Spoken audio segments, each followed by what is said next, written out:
trafficking are literally being sold into sexual slavery just down the street.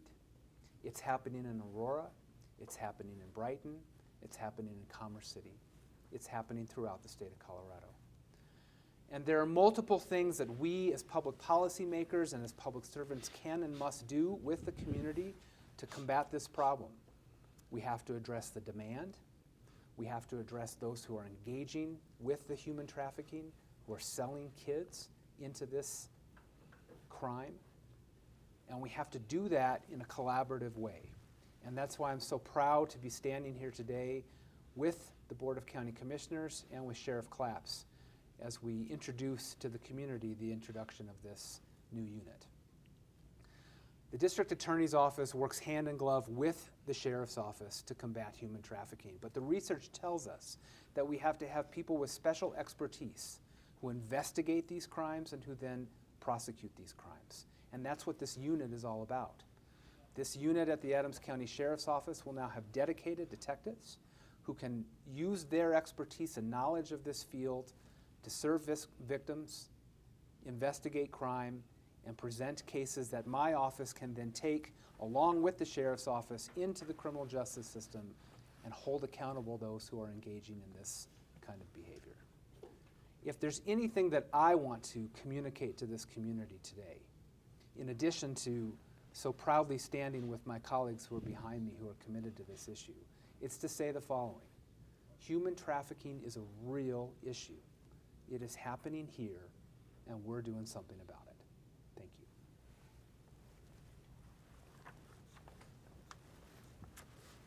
Good afternoon, and thank you all for being here. My name is Julie Duran-Mullica, and I am Chair of the Adams County Board of County Commissioners. I am joined today by my fellow commissioners, Commissioner Emma Pinter, Commissioner Henson, Baca, and Odoricio. We are very excited about this moment to announce this unit coming together. January is National Human Trafficking Prevention Month, and today I'm proud to stand here with the Sheriff's Office, the District Attorney's Office, and saying in Adams County, we see that this is not a problem happening elsewhere. We know there are people here in our community who need and deserve our help and attention.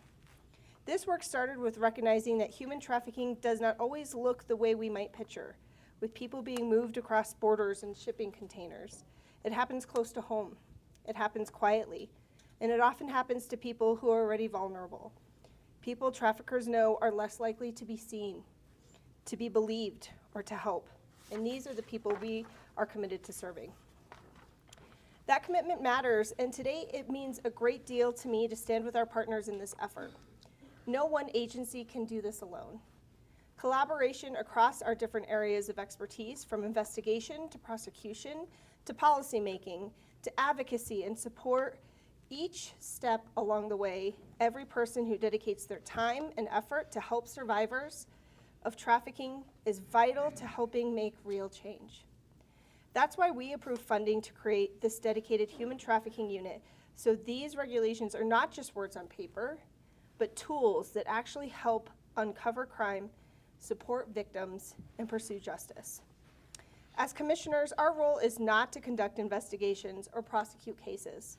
We trust our partners in law enforcement to do that job and to do it remarkably well. Our role is to listen, to learn, and to ensure our laws and policies and resources reflect the realities on the ground. That's exactly what led to the adoption of the Adams County Massage Facility Licensing Ordinance, also known as Ordinance 18, and to approving funding for the Human Trafficking Unit within the Sheriff's Office.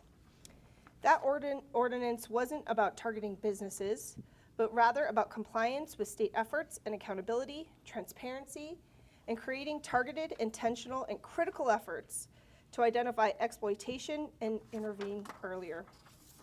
Before I wrap up, I want to once more express our deep gratitude to the Adams County Sheriff's Office and the 17th Judicial District Attorney's Office for their leadership and tireless work. We are proud to partner with you, and we are proud to support this unit, and proud of what this means for justice, dignity, and safety in our community.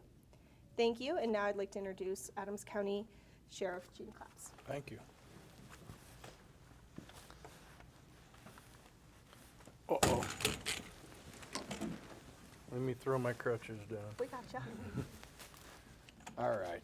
Well, thank you, and thank you, everybody, for being here today. I appreciate you joining us, and it's one thing that I want to even talk about before I get started with my few words that I have to say. I don't remember an occasion like this where we actually had collected the leaders here in Adams County with the whole board, the whole Adams County Board of County Commissioners. We have our friend Brian Mason with the DA's office. We also have in here the county manager that's here in support of this today. Our detectives that are working, our detective division, our detectives that will be assigned to this, our chief of detectives, our captain of detectives. It has a lot of support, and we'll get into the reason why. And so first of all, I'd like to tell you thank you for being here and joining us today. I echo much of what was said here already today. I'm very much excited that the Adams County Sheriff's Office is launching this new unit to focus on investigating, apprehension, and deterrence of human trafficking, prostitution, and exploitation, while enforcing regulations governing massage facilities in unincorporated Adams County. With January being National Human Trafficking Prevention Month, we were there this morning for the proclamation. It is only fitting to announce the launching of this unit, which underscores the Adams County Sheriff's Office commitment in identifying and investigating and supporting these types of victims and these types of crimes. Adding this unit to our detective division will provide us with another element in our arsenal of resources to help us combat those who operate outside of the law. We are incredibly grateful for all the work that our legislators have done at the state level and our commissioners have done at the county level to provide these additional resources. Human trafficking, prostitution, exploitation impacts many lives and leave long-lasting effects and sometimes irreparable harm to the victims. In 2024, there was 318 trafficking victims that were identified in the state of Colorado. And that's a lot. When you look at that, that's a huge amount that we looked at. Also, out of the 22,000 that occurred nationally. So the numbers are staggering when we look at how many people are involved in these type of crimes overall. So this is a very important initiative that we're embarking on. The Adams County Sheriff's Office hopes that through education and enforcement, these numbers will go down. And remember, even one victim is too many. We want to do everything possible to bring the perpetrators of these crimes to the justice here in Adams County. The collaboration between the Sheriff's Office and the DA's office is vital to making this happen. Human Trafficking Unit will work closely with the 17th Judicial District to investigate these vice-type crimes and prepare them for prosecution. The unit will also proactively monitor online platforms and social media, as well as hotels, short-term rentals, and massage facilities for indicators of prostitution and human trafficking. The Human Trafficking Unit will work with our victim advocates and regional partners to support all the victims of human trafficking, prostitution, and exploitation. Throughout the month, the Adams County Sheriff's Office will share educational content and resources on our own social media website to raise public awareness of human trafficking and digital exploitation. I want to thank you all again today for joining us to get this announcement and for us to kick off this human trafficking unit. And we will have time for a few questions. If you have questions for anyone that's here, providing we can answer them. So let's start on the end. Go ahead. Is there something particular about Adams County that makes it more of a kind of a focal point of this kind of crime? Well, anytime you're in a major metropolitan area, it brings all of those problems to the community, especially that we border Denver, and we border the football games, the baseball games, the stock show. It's stock show season. Every time you have large events, it brings in the likelihood of having these events happening, and we want to do our due diligence to make sure we're ahead of it and that we stay focused in our hotels, motels, and things that we have in our area that we have control over. Obviously, Denver has control of their own, but throughout the state, there's problematic areas, whether it's in a ski town or it's a labor induced for farming. I mean, you have a lot of different categories across the state. You really have to focus on our area alone, and we have been combating it over the years, but I think this will bring us to the next level where we can do better for the victims that we do have. You say you've been combating it over the years. Have you seen cases already, Sheriff? Can you give us an example of what investigators have already seen proceeding today? Well, even when I was on patrol, and this is dating back obviously quite a few years, so end of the 90s and 2000s, we had a lot of different elements of the prostitution and human trafficking that we dealt with then. So it continues. If the enforcement is not strong enough and the enforcement is not collaborating with all of their partners, the other cities, the DA's office, we tend to lose track. And this focus is to get us back on track where we can actually be more resourceful and we can actually combat it at a different level. Does that answer your question? It does, yes, sir. And I have a follow-up. Did you have another? Okay. What type of human trafficking are you seeing? Can you give viewers and people listening to this news conference an idea of what you're seeing? What we have heard of happening before is that sometimes there may be people coming from other countries who are being held in some sort of indenture type of service. Do you see that happening here? Well, we don't see it on a regular basis. We've had cases here in Adams County that have came up, and it's really not specific to a particular group of people. It could be anybody. It could vary on age. It could be children. It can be adults. Unfortunately, a lot of the children then, over the years, then move into adulthood where they're still stuck in that system and they can't get out of it. They don't have means of getting out of it. So we have to work and be diligent about trying to identify them, have resources to be able to talk to them, and be able to get through that so we can break down that barrier and get into the meat and potatoes of what's occurring. But I don't think we probably see a lot of children, but we also have a lot of adults that's the same scenario. It also brings drugs, it brings other things in, organized crime, it brings a lot of other components into the community which we don't need. You said they bring in special expertise, investigators in this, what kind of expertise? We don't have them, but we have resources between our victim advocates, between advocates that can speak to victims and work with them at a different level. There's also some folks that I know at the state level that are very capable of working and talking to victims that are familiar with these types of cases and have a different type of, I won't say language, but a different reflection and how to break down that barrier to get the information we need for a strong prosecution in a case. Yeah, Brian, you've got some specialists too. Sure. Absolutely. Do you want me to take a crack Yeah. at that? So there are really two types of human trafficking victims that we see at the DA's office. That is victims who are literally being trafficked across state lines and being brought into Colorado, and victims who are homegrown to some extent, victims who are being preyed upon by people who are already here in Colorado.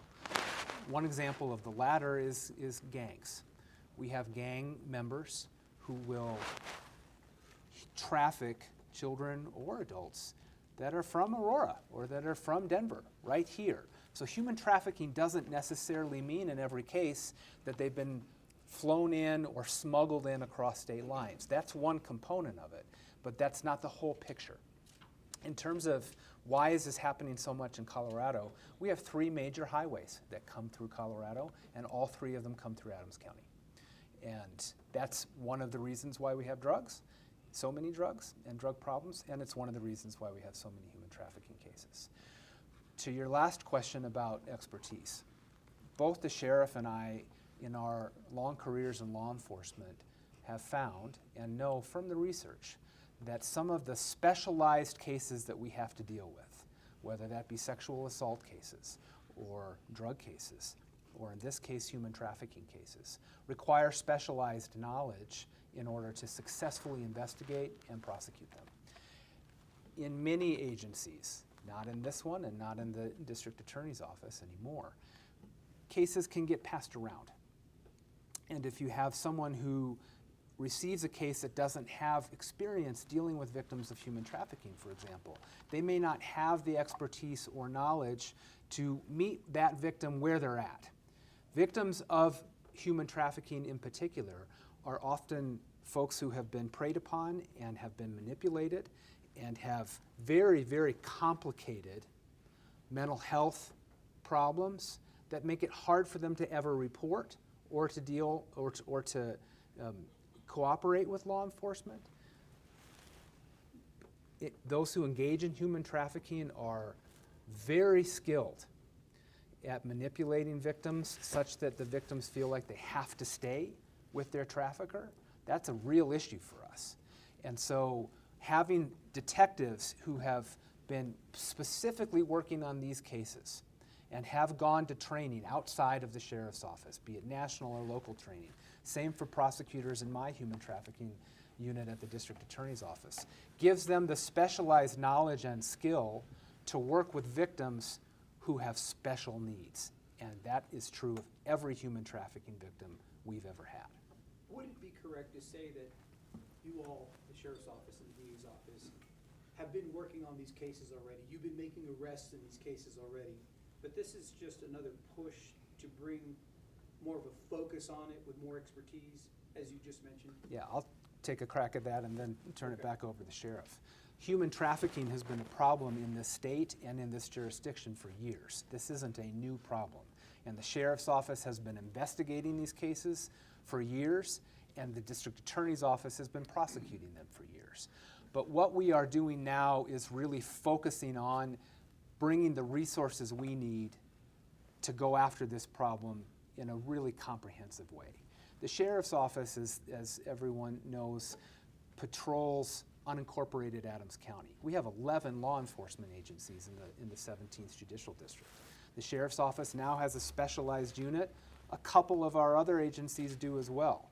The agencies like the sheriff, who are specifically having resources geared towards this problem, end up presenting better cases to my office.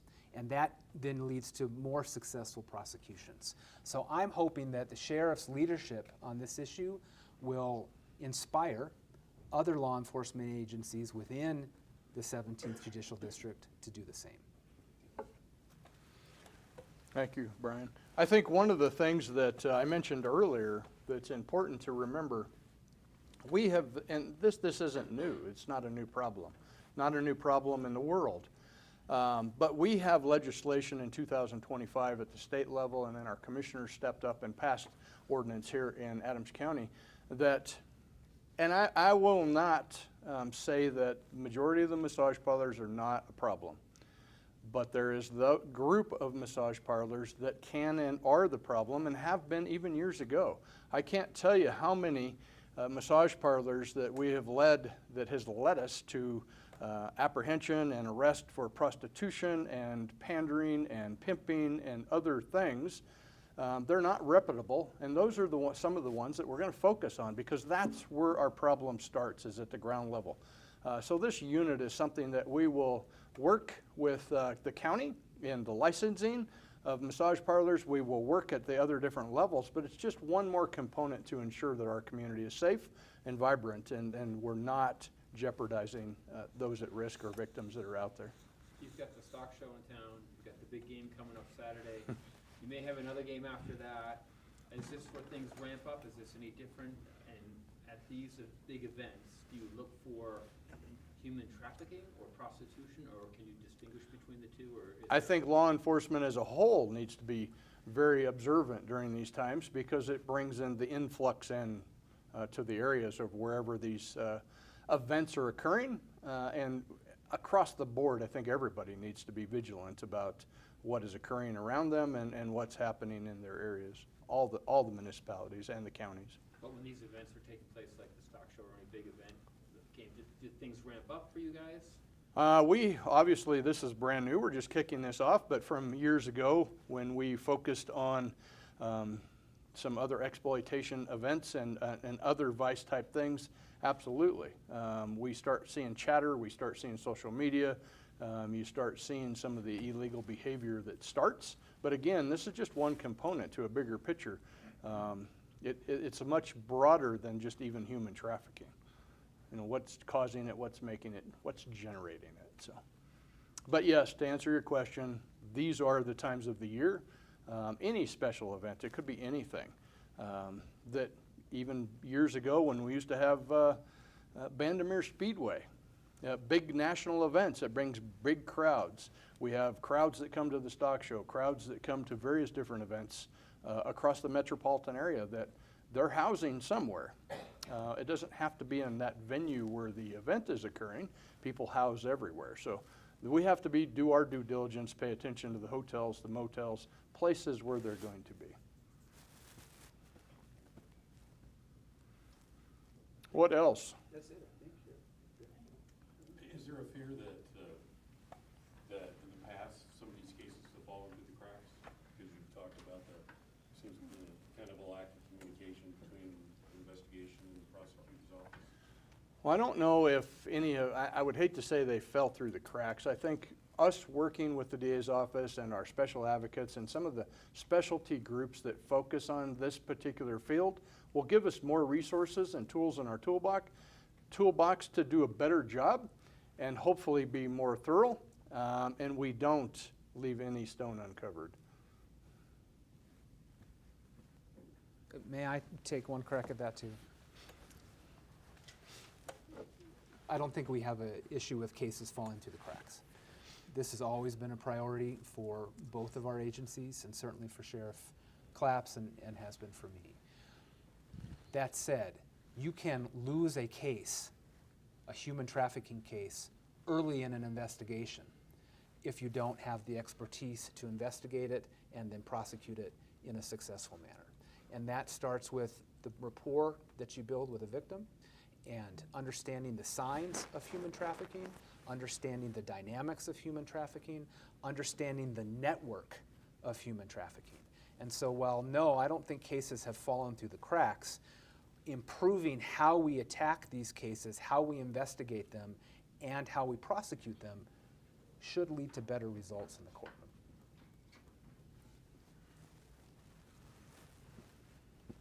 Anything else? All right, seeing none, I would like to thank everybody for being out here today, and I also would like to thank the commissioners, our county manager. Does anybody up here have anything to say?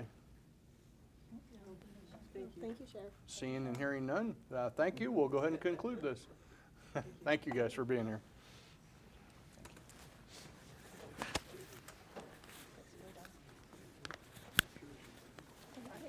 You bet, thank you. Thanks, Gene. You bet, Brian.